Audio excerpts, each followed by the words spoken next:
In this episode, I will show you the wiring, and this is what I started with.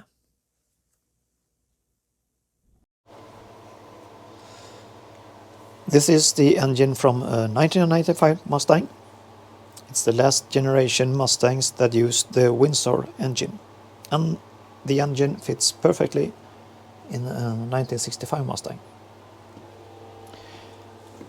I also used the wiring loom from the 1995 Mustang, which means I can use all of the relay boxes and ignition box and so on, and even the fuse box from the 1995 Mustang.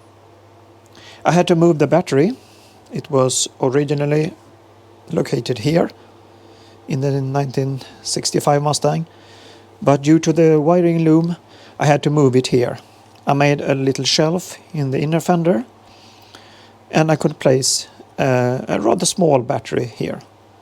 And then it was an easy task to use the original wiring loom. I used the radiator and the fan from a 1995 Mustang, which means that the fan is controlled by the ECU, which is nice. I had to do some cutting here to make space for the radiator, and I had also had to make some new brackets to hold the radiator. The intake is here, and for the moment it uses a cone filter here.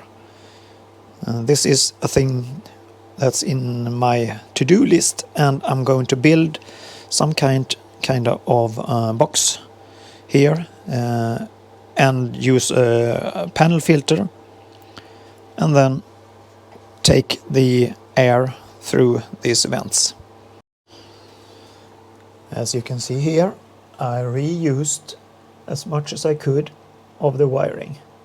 I even reused the rubber grommet and made a hole into the cabin where the ECU is mounted.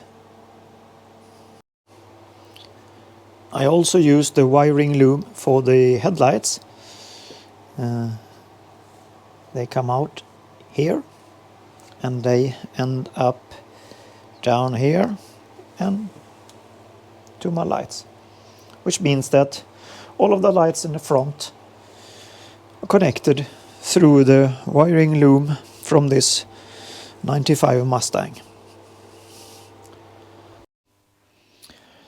In the first episode, I think you saw that I used the original instrument cluster.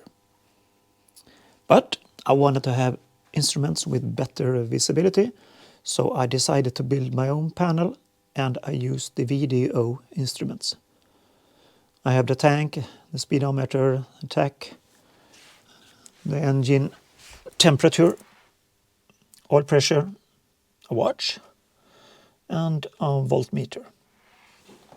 The speedometer is electrical and takes the pulses from the T5 transmission.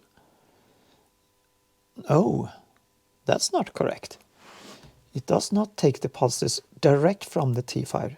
It takes the pulses that come out of the ECU. That takes the pulses from the T5 transmission. So this speedometer takes the pulses from the ECU, and you can dial it in so that the reading is absolutely accurate.